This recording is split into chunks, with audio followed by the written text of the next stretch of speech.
Okay, welcome back to your channel Chemi sensation once again. और आज हम लोग स्टार्ट करने वाले हैं काफ़ी दिनों के बाद ये वीडियो लेक्चर में अपलोड कर रहा हूँ। अप्रॉक्सीमेटली 20 या 25 डेज हो गए होंगे जिससे कि हमारे बीच कोई भी संपर्क नहीं रहा, but after a long time we are here. और एक वीडियो के साथ में आया है जो कि 11th का है, 11th का some basic concept of chemistry, जिसमें कि concentration term and stoichiometry of the chemical reaction जो है इसमें कवर की जाएगी। यानी कि केमिकल रिएक्शन की जो स्टाइशियोमेट्री हो सकता है नेक्स्ट वीडियो में हो, बट एक्चुअली ये वीडियो जो होगा वो टोटली डिपेंड होगा हमारा कंसंट्रेशन टर्म्स के ऊपर। डिफरेंट डिफरेंट जो कंसंट्रेशन टर्म्स होते हैं उनको कैसे, उनको क्या क्या बोलते हैं, कैसे आइडेंटिफाई करेंगे, है ना। तो बहुत सारे टर्म्स जो हैं हम लोग आज देखने वाले हैं। उससे पहले अगर आप लोगों ने चैनल को अभी तक सब्सक्राइब नहीं किया है तो आप सब्सक्राइब कर सकते हैं। अगर आप विजिट किए पहली बार तो हम लोगों से जुड़ के देखिए, अच्छा लगेगा आपको। ठीक, काफ़ी शॉर्ट टाइम में आपको ज़्यादा से ज़्यादा मटेरियल प्रोवाइड करने की यहाँ पे कोशिश की जाती है। ठीक है, वीडियोज़ को जितना शॉर्ट हो सकता है उतना शॉर्ट बनाते हैं, लेकिन कंटेंट से कोई भी कंप्रोमाइज़ नहीं किया जाता है। ठीक है, तो आज हम लोग स्टार्ट करने वाले कंसंट्रेशन टर्म्स। कंसंट्रेशन टर्म क्या होता है? सबसे पहले तो बात ये कि तो amount of solute present in a solution. ठीक है, किसी भी सॉल्यूशन में जो अमाउंट प्रेजेंट होता है, ठीक है, जो सोल्यूट का अमाउंट प्रेजेंट होता है उसी को हम लोग एक स्टैंडर्ड लैंग्वेज में, एक स्टैंडर्ड वर्ड में कहते हैं कंसंट्रेशन। ठीक है, तो ये जो कंसंट्रेशन टर्म्स होते हैं उसमें कुछ होते हैं मास परसेंटेज, है ना। This first is the mass percentage, मतलब कि जब आप सोल्यूट की क्वांटिटी को मास के परसेंटेज में रिप्रेजेंट करते हो तो this is called the mass percentage. Okay, अब इसमें क्या हो सकता है कि हमारा जो सोल्यूट है वो मास में हो सकता है और सॉल्वेंट भी हमारा क्या हो सकता है, मास में हो सकता है। तो मास ऑफ सोल्यूशन डिवाइड में रहेगा, है ना, multiply 100। This is the simplest formula बच्चों वाला। ठीक है, उसके बाद में सेकेंड जो टाइप होता है वो होता है हमारा मास बाई वॉल्यूम परसेंटेज, है ना। तो मास बाई वॉल्यूम परसेंटेज ये क्या होता है? मास को वॉल्यूम से, मास बाई वॉल्यूम मतलब कि मास ऑफ सोल्यूट, है ना, मास ऑफ सोल्यूट ये ही जाएगा और इसमें सॉल्यूशन को क्या रखोगे, वॉल्यूम में, है ना। तो वॉल्यूम ऑफ सोल्यूशन हो जाएगा, volume of solution. And finally percentage के लिए हम लोग क्या करते हैं, सभी को पता है कि मल्टीप्लाई करते हैं 100 से। तो ये दूसरा टाइप हो गया। ठीक है, तीसरा होता है वॉल्यूम बाई वॉल्यूम परसेंटेज, यानी कि सोल्यूट भी आपका वॉल्यूम में हो और सॉल्वेंट भी वॉल्यूम में ही हो, मतलब कि लीटर या एमएल में हो। ठीक है, तो इसका मतलब इसको कहते हैं वॉल्यूम बाई वॉल्यूम परसेंटेज, यानी कि वॉल्यूम ऑफ किसका, वॉल्यूम ऑफ सोल्यूट, है ना, divide by volume of solution, है ना। ठीक है बढ़िया बात, और मल्टीप्लाई 100 लगाते ही क्योंकि भाई हम लोग परसेंटेज निकाल लेंगे, है ना। तो परसेंटेज निकालने के लिए ये तीन तरीका सबसे सिंपलेस्ट है। इसके बाद ये कि क्योंकि इससे कोई क्वेश्चन बढ़िया बनता नहीं, छोटे मोटे कीड़े मकोड़े टाइप के क्वेश्चन बनते हैं, तो हम लोग बढ़िया चलते हैं आगे की तरफ कि कौन कौन से क्वेश्चन बनेंगे। सबसे पहला टर्म आता है मोलैरिटी। दिस इज द पापा of all type of concentration. तो इसका मोलैरिटी क्या होता है? मोलैरिटी का मतलब ये होता है कि जैसे हम सोल्यूशन बनाने जा रहे हैं 1 लीटर, ठीक है, 1 लीटर सोल्यूशन बनाएंगे फिक्स है। तो 1 लीटर सोल्यूशन में अगर हम किसी सब्सटेंस का 1 मोल डिजॉल्व कर देते हैं तो this is called 1 molar solution. ठीक है, यानी उस सॉल्यूशन में अगर हम उस सॉल्यूशन को बनाने के लिए 1 मोल अगर सोल्यूट का डिजॉल्व कर रहे हैं, then solution is named as 1 molar solution, यानी उस सॉल्यूशन की मोलैरिटी हो जाती है 1 मोल सॉल्यूशन। ठीक है, तो इसका मतलब क्या होता है, the amount of solute, number of moles, this is क्या, number of moles present in volume of solution. Number of moles किसके होंगे, सोल्यूट के होंगे, सोल्यूट के नंबर ऑफ मोल्स डिजॉल्व होते हैं। तो मोलैरिटी को क्या मैं ये लिख सकता हूँ, मास of solute divide by molar mass of solute multiply volume of solution. बिल्कुल ये लिख सकता हूँ, वॉल्यूम बिटवीन लीटर। ओके, तो वॉल्यूम को हम लोग किस में रखेंगे, लीटर में रखेंगे, है ना। ओके, बढ़िया सी वीडियो बननी चाहिए, फेस भी अच्छा आना चाहिए, देखने भी अच्छा चाहिए। अच्छा, तो हम लोग यहाँ पे पहुँच गए, ठीक है, और थोड़ा सा देख लेते हैं वाइट लाइट कुछ इसमें हो सकता है। ओके, तो हम लोग क्या कर रहे हैं, एक्चुअली हम लोग कर रहे हैं कि यहाँ पे molarity mass upon molar mass multiply volume of solution हो गया। ठीक है, बढ़िया बात है। अब हम लोग क्या करेंगे, मोलैरिटी जो होती है एक्चुअली कुछ यही नहीं है, हलवा टाइप का नहीं मोलैरिटी उठाओगे सालों में। तो मोलैरिटी के लिए हम लोग क्या करेंगे, तो सिंपलेस्ट फॉर्मूला हो गया। ठीक है, अब मोलैरिटी की बात ये होती है, जैसे मान लो कि मैंने परसेंटेज में दे दिया 10% solution having the density 1.2, calculate the molarity. तो अगर आपके पास सोल्यूशन जो है परसेंटेज में हो, है ना, मतलब सॉल्यूशन का परसेंटेज दिया जाए और आपको डेंसिटी भी दी जाए, तो उस केस में मोलैरिटी का एक फॉर्मूला बनता है जो कि हम लोग शॉर्ट में कर लेंगे। वैसे हम लोग आइडियल मेथड से चलता है तो काफ़ी ज़्यादा लंबा पड़ता है, शॉर्ट में आते हैं तो वो जल्दी हो जाता है। कैसे, molarity equals to percentage multiply density into 10 divide by molar mass of solute. Okay, this is the formula when the percentage is given. जैसे calculate the molarity of the 10% sugar solution having the density 1.2, तो आप क्या करोगे 100 मानोगे, 100 के बाद क्या करोगे मास ऑफ सॉल्यूशन को वॉल्यूम ऑफ सॉल्यूशन में चेंज करोगे, उसके बाद में वैल्यू रखोगे, पुट करोगे, तब तक तुम्हारा टाइम अप हो जाएगा। ठीक है, आप हार जाओगे, तो मतलब हार जाओगे मतलब क्वेश्चन छूट जाएगा। तो आप क्या कर सकते हो इस सॉल्यूशन में percentage of density into 10 divide by molar मास लगा करके यहाँ से molarity with in a second आप निकाल सकते हो। ठीक है, मैं हर एक टाइप के क्वेश्चन को यहाँ पे इंक्लूड करूँगा। उसके बाद में अगर आपके पास मोलैरिटी कभी है ना डाइल्यूशन किया जाए, ना डाइल्यूशन की अगर बात हो, जैसे कि आपके पास एक कोई सॉल्यूशन है, उसकी पहले जो मोलैरिटी है वो 0.5 मोलर है और इसका 50 ml सॉल्यूशन है, 50 नहीं ज़्यादा ले लेते हैं, 200 ml सॉल्यूशन है। ठीक है, इस 200 ml सॉल्यूशन में हमने पानी मिला दिया और ये सॉल्यूशन हमने कर लिया 300 ml। ठीक है, तो इसकी मोलैरिटी अब कितनी होगी ये हमें नहीं पता होगा। ठीक है, यानी अगर किसी सॉल्यूशन में किसी नॉन मोलैरिटी के सॉल्यूशन में अगर डाइल्यूशन किया जाता है, डाइल्यूशन मतलब पानी डालोगे, ठीक है, पानी अगर डालोगे तो उसकी मोलैरिटी क्या होगी, चेंज होगी ना, तो मोलैरिटी कितनी हो जाएगी या वॉल्यूम कितना होगा इतनी मोलैरिटी का, तो इस टाइप के क्वेश्चन हो। तो उस केस में क्या होता है कि जो नंबर ऑफ मोल्स यहाँ पे हैं वही नंबर ऑफ मोल्स यहाँ पे रहेंगे, बिकॉज मास से तो कोई चेंज नहीं हो रहा, यानी कि जो अमाउंट इसमें डिजॉल्व है वही अमाउंट इसमें डिजॉल्व है, number of moles are equal. तो इसीलिए हम लोग क्या कर लेंगे कि m1v1 equals to m2v2, that is very important formula. ठीक है, किसके लिए बताया मैंने, डाइल्यूशन करने के लिए, जब डाइल्यूट करोगे किसी सॉल्यूशन को तो ये वाला चिपका दोगे। ठीक है, सेम यही फॉर्मूला आपका लगता है एसिड एंड बेस की रिएक्शन पर, एसिड एंड बेस होते हैं उनकी रिएक्शन पर अगर हमें लगाना हो तो भी हम यही फॉर्मूला लगाएंगे। कैसे, if the 1 molar 500 ml HCl solution, ठीक है, ट्रीटेड विद 0.5 मोलर 200 ml, है ना, treated with 0.5 ml NaOH solution, 0.5 molar NaOH solution, how much volume of the NaOH will require to neutralize the reaction, है ना। इस type की acid base वाली reaction में क्या होता है कि एक की मोलैरिटी और मोलैरिटी वॉल्यूम दे देगा, दूसरे की मोलैरिटी या फिर वॉल्यूम पूछ ले लेगा। ठीक है, 3 चीज़ें दी जाएगी, एक पूछ लेगा, तो भी आप इजी लगाओगे m1v1 equals to m2v2। m1v1 m2v2 में एक फर्क क्या होता है कि इसमें 3 चीज़ें दी होती हैं भाई, m1v1 इक्वल्स टू m2v2 4 चीज़ें होंगी, 3 चीज़ें दी होंगी, एक चीज़ पूछेगा हमेशा। ठीक है, तो ये वाला फॉर्मूला लगाओगे, this is an important category. ठीक है, अच्छा वाला क्वेश्चन है आपको। उसके बाद में हमारे पास आता है वैल्यूशन वाली जितनी भी प्रक्रिया है वो मैंने यहाँ पे लिख दी है, आप लोग देख रहे होंगे, आई होप वीडियो को पूरा देखिएगा। ठीक है, मज़ा आएगा। उसके बाद भी आप लोग क्या कर सकते हो कि एक और टाइप का क्वेश्चन होता है, इसमें जैसे कह दिया था हमने हमारे पास एक सोल्यूशन बना रखा है, बना नहीं रखा है, मान लेते हैं, यूँ कर लेते हैं हम लोग सब, मान लो कि इलेक्ट्रॉन निकल रहा है, नानी मिल गई, तो यहाँ पे 1 मोलर सॉल्यूशन है, ये बोर्ड हो सकता है खुद के हाथ में आ जाए, है ना, तो प्लीज़ जोड़ना है। तो 1 मोलर सॉल्यूशन है और इसका वॉल्यूम कितना है 100 ml। ठीक है, इस 1 मोलर सॉल्यूशन को 100 ml सॉल्यूशन मतलब 1 मोलर 100 ml सॉल्यूशन है। ठीक है, उसको हमने किसके साथ मिलाया है, 1 मोलर, मान लो 3 मोलर, उल्टे सीधे नंबर ले देना, वैसे तुम्हें पता चल जाएगा 1 2 + 3, है ना, 3 मोलर 150 ml सॉल्यूशन, ये भी HCl का है, ये भी HCl का है।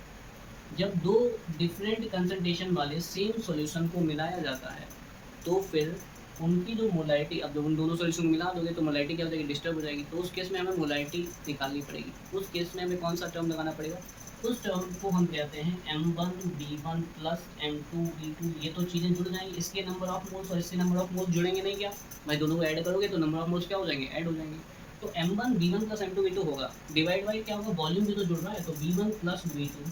This is also very important. यहाँ पे हम सॉल्यूशन जो बनाएंगे, दोनों को मिलाने के बाद जो सॉल्यूशन बनेगा उसकी मोलैरिटी क्या होगी वो हम निकाल लेंगे।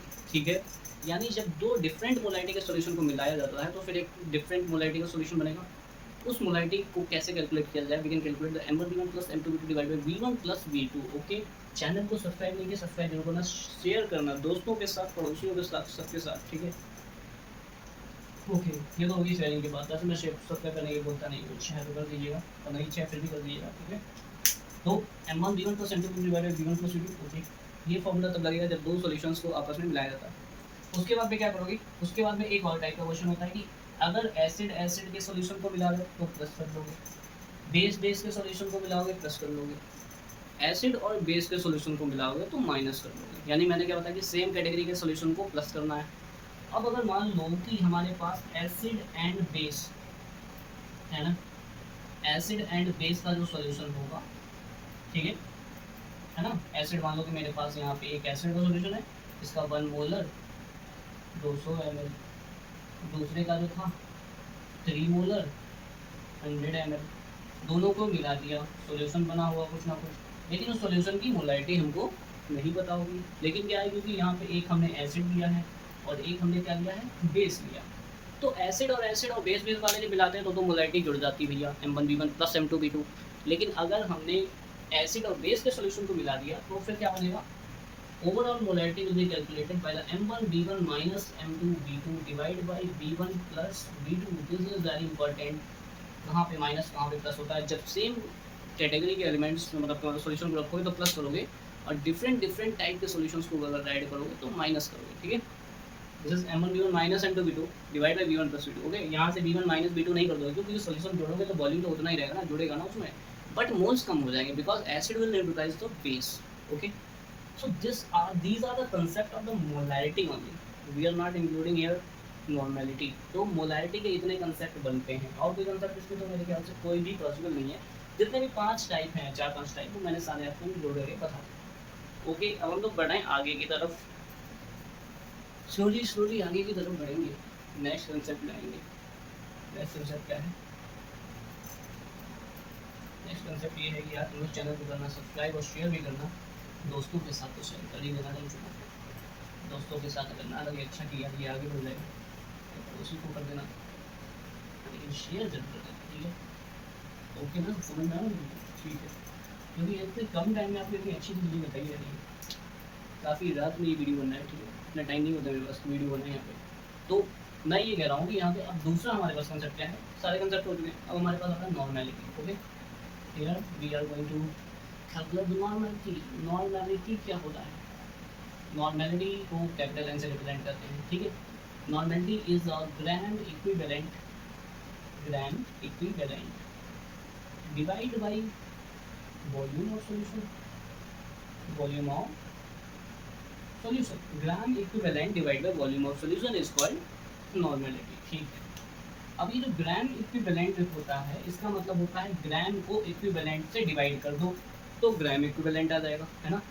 यानी कि ग्राम इक्विवेलेंट जो होता है, अच्छा देखो थोड़ा, जो ग्राम इक्विवेलेंट होता है ना, it can be calculated by the mass divide by equivalent weight, है ना। W क्या है, मास है, कौन सा मास है जो दिया जाएगा क्वेश्चन में, वो वाला मास नहीं, अपना मास रख देना, ठीक है। तो mass of solute divide by equivalent weight of solute, ठीक है। इक्विवेलेंट वेट कैसे निकाला जाता है, इक्विवेलेंट वेट जो होता है वो निकाला जाता है molar mass divide by n factor, ठीक है। मोलर मास को एन फैक्टर से डिवाइड कर देते हैं तो हमें क्या मिल जाता है, इक्विवेलेंट वेट मिल जाता है, ठीक। तो हमारे पास अगर नॉर्मेलिटी का फॉर्मूला लिखने को आऊँ तो मैं ये लिख सकता हूँ क्या, कि भाई W divide by equivalent weight multiply volume, okay, है ना। या फिर मैं ये भी लिख सकता हूँ कि N equals to W divide by molar mass, dash represent कर दिया, और एन फैक्टर ऊपर चला जाएगा और डिवाइड बाई वॉल्यूम, ठीक है। ये गलत लिखा मैंने क्या, कोई बता सकता है, बिल्कुल सही लिखा है, एन फैक्टर ऊपर चला जाएगा। This is the normality formula, okay. अब बात ये है कि यार सब चीज़ें तो समझ में आ गई, लेकिन इक्विवेलेंट वेट क्या है। इक्विवेलेंट वेट का मतलब होता है molar mass divide by n factor. अब ये एन फैक्टर क्या है, एन फैक्टर के लिए क्या करोगे, एन फैक्टर के लिए एसिड होते हैं तो उनके लिए H प्लस आयन देखोगे, बेस के लिए OH नेगेटिव आयन देखोगे, कोई अगर सॉल्ट हो रहा है तो चार्ज देख लोगे, उतना ही एन फैक्टर। सब समझाइए थोड़ा बढ़िया करके। एसिड H प्लस HCl होता है, HCl में क्या आता है, H प्लस Cl माइनस, ठीक है। H2SO4 में क्या होता है, 2 H प्लस देगा प्लस SO4 माइनस 2 देगा, H प्लस कितना है, 1 है। तो ऐसे एसिड जो 1 H प्लस दे रहे हैं एन फैक्टर 1, ये 2 H प्लस दे रहा है एन फैक्टर 2, 3 H प्लस देगा एन फैक्टर 3, ठीक है। H2SO4 का याद, H2CO3 का याद रखना, एन फैक्टर कितना होता है, 2 लग रहा है लेकिन होता है 1, ठीक है। एन फैक्टर H2CO3 का कितना होता है, 1 होता है, होते 2 है देता 1 ही है, ठीक है। उसके बाद में क्या है कि अगर कुछ सॉल्ट आ जाता है, जैसे कि Na2SO4 है और वो ब्रेक हो रहा है Na में और प्लस SO4 में, ठीक है।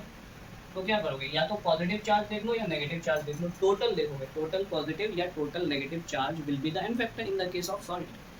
तो सॉल्ट के केस में देख रहे हो, चाहे कैटायन का देख लो चाहे एनायन का देख लो, टोटल चार्ज कितना है n इक्वल टू, एक सोडियम पे एक चार्ज, दो सोडियम पे कितना चार्ज, दो चार्ज, तो n फैक्टर कितना हो जाएगा, 2 हो जाएगा। तो एसिड के लिए H प्लस देखना है, जितना H प्लस देगा उतना n फैक्टर, बेस के लिए OH देखना है, सॉल्ट के लिए आपको देखना है, सॉल्ट के लिए आपको देख लेना है भाई चार्ज, जितना चार्ज उतना n फैक्टर, ठीक है ना, बढ़िया से। एक दो क्वेश्चन अगर हो जाते, परंतु इसमें मैं क्वेश्चन नहीं करने वाला हूँ, इस वजह से मजाक है, इसमें क्वेश्चन नहीं करेंगे। क्वेश्चन का वीडियो ऑलरेडी अपलोडेड है, आप लोग देख सकते हैं जा करके, इसकी एक अलग प्लेलिस्ट बना दी जाएगी चैप्टर वाइज 11 की, आप जा करके आराम से वहाँ पे लेट सकते हैं, ठीक है, क्वेश्चन सॉल्व कर सकते हैं, पढ़ सकते हैं, ठीक है, चैनल को सब्सक्राइब भी कर सकते हैं और अच्छा लगे तो शेयर भी कर सकते हैं। आप हम लोग ये लिख रहे थे, अभी मार्कर को थोड़ी खिला दूँगा, ठीक है।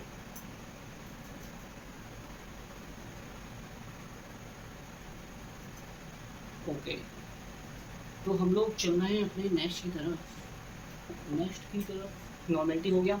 ओके, एक टर्म होता है फॉर्मेलिटी, जैसे कि हम लोग फॉर्मेलिटी करते हैं ना, पढ़ के 1 घंटे पढ़ लिया, हो गया फॉर्मेलिटी पूरी, मम्मी खुश, पापा भी खुश, टीचर भी खुश और भगवान भी खुश, पढ़ लिया तुमने, ठीक है, तो सब खुश हो जाएंगे, फॉर्मेलिटी पूरी हो गई। तो इस तरीके से क्या होता है, नॉर्मेलिटी हो गई, नॉर्मेलिटी का एक रिलेशन है, normality equals to normality equals to normality equals to क्या, नॉर्मेलिटी इक्वल्स टू नॉर्मेलिटी होता है, normality equals to n multiply molarity, यानी नॉर्मेलिटी और मोलैरिटी में यही फर्क होता है। Okay, if we are going to convert any molarity into the normality, then we can take the normality equals to the n factor multiplied with the molarity. Example ले लेते हैं, जैसे कि 1 मोलर H2SO4 की नॉर्मेलिटी कितनी होगी, अगर मैं पूछूं तो नॉर्मेलिटी इक्वल्स टू होता है n factor into molarity. n factor इसके लिए कितना है, एसिड है तो एसिड के लिए H प्लस देखते हैं, 2 है n फैक्टर, मोलैरिटी इसकी 1 है तो इसकी नॉर्मेलिटी कितनी आ जाएगी, 2 आ जाएगी, ठीक है। इसकी मोलैरिटी 1 है लेकिन नॉर्मेलिटी 2 है, क्लियर, आई होप क्लियर हो गया होगा, छोटे छोटे चिल्लर टाइप के क्वेश्चन नहीं। हाँ ठीक है, अब हम लोग फॉर्मेलिटी थोड़ी देख लेते हैं। फॉर्मेलिटी क्या होता है, फॉर्मेलिटी होता है किसी भी आयनिक कंपाउंड के लिए, ठीक है, किसी भी आयनिक कंपाउंड के लिए, है ना, आयनिक कंपाउंड कंसंट्रेशन जो होता है टेकन एज फॉर्मेलिटी, ठीक है, उसको हम क्या कहते हैं, फॉर्मेलिटी, इसको हम लोग F से रिप्रेजेंट करते हैं। This is number of formoles divided by volume of solution. Okay, number of formoles divided by volume of solution. Formole क्या है? It is also a type of mole. Formole ये सिर्फ NaCl, KCl है ना, MgCl2 इस type के जो ionic compound हैं उनके लिए जो मोलैरिटी होती है उसी को हम लोग फॉर्मेलिटी बोल देते हैं, ठीक है। इसके लिए मोल की जगह पे फॉर्मोल यूज़ करते हैं, क्योंकि इससे क्या होता है कि जो क्रिस्टल होता है उसमें number of sodium and chlorine item होते हैं, तो एवरेज निकाला जाता है कि कितने सोडियम क्लोरीन पर एटम प्रेजेंट है। तो देखा कि भाई एक सोडियम एक क्लोरीन आ रहा है, तो इसका मतलब इसका फॉर्मूला उन्होंने मान लिया कि NaCl, और उसके लिए मोलर मास टर्म ना यूज़ करते हैं फॉर्मूला मास, ठीक है। तो फॉर्मूला मास होने की वजह से ही इनका जो टर्म था वो फॉर्मेलिटी पड़ा, ना कि मोलैरिटी, ठीक है। आई होप आपको ये सब चीज़ें क्लियर हो गई होंगी कि फॉर्मेलिटी क्या था, नॉर्मेलिटी, मोलैरिटी, ठीक है, फलाने से क्या होता है, तो ये सब चीज़ें आपको क्लियर हो गई होंगी। एक और टर्म हमारा बचा है, this is the mole fraction. Mole fraction क्या होता है, मोल फ्रैक्शन मतलब मोल्स का फ्रैक्शन, है ना। आप कोई सॉल्यूशन बना रहे हो, आप सॉल्यूशन बना रहे हो, इसमें H2O पड़ा है और इसमें शुगर पड़ा है सपोज, है ना, तो इसमें शुगर और H2O पड़ा है, इसका कुछ ना कुछ अमाउंट पड़ा हुआ, अब कुछ ना कुछ अमाउंट है तो कुछ ना कुछ मोल्स भी होंगे उसके, है ना, कुछ ना कुछ मोल्स होंगे, कुछ ना कुछ अमाउंट है तो मोल्स भी होंगे। तो उन मोल्स के रेशियो को हम लोग क्या कहेंगे, मोल फ्रैक्शन। जिसका मोल फ्रैक्शन निकालते हो तो mole fraction is denoted by जाई, जिसका मोल फ्रैक्शन निकालोगे A और D मान लेंगे, जिसका मोल फ्रैक्शन निकालोगे उसके मोल्स ऊपर और डिवाइड बाई टोटल मोल्स, ठीक है, क्लियर। जिसके मोल्स निकालोगे उसके मोल्स ऊपर रखोगे, टोटल मोल्स नीचे रखोगे, यानी मोल फ्रैक्शन निकालने के लिए इंपॉर्टेंट है सभी के नंबर ऑफ मोल्स पहले निकाल लो, ठीक है। XB के लिए क्या करोगे भाई, NB ऊपर रखोगे, Na प्लस NB, ठीक है, यही तो करोगे। लेकिन जो XA प्लस XB होता है ये 1 होता है, कभी भी वैल्यू एक्स ए और एक्स बी की 1 से ज़्यादा नहीं आएगी। अगर आ गई तो समझ लो क्वेश्चन आपका गलत हो गया और आप बस जो है हाथ धो के बैठ जाना, ठीक है। X a plus x b equals to 1, it never will be more than 1, okay. So this is the mole fraction and we can just calculate by the following method, following formula, okay। I hope ये सब चीज़ें आपको clear हो गई होंगी, फिर एकदम crystal clear हो गई बिल्कुल फ्री में, है ना। एंड इसी के साथ हम लोग कर रहे हैं इस वीडियो को समाप्त, ठीक है। नेक्स्ट वीडियो आने वाला है स्टोइशियोमेट्री पे with numericals, so just stay and watch it. इसके जो न्यूमेरिकल पड़े हुए हैं ऑलरेडी मैंने चैप्टर पे न्यूमेरिकल बनाए हुए हैं, इसके सारे ही टाइप बनाए हुए थे, कंसेप्ट मैंने आज बता दिया है, ठीक है। और इसके न्यूमेरिकल है वो आप जा करके प्लेलिस्ट में सर्च करके देख सकते हो। Thank you so much for watching.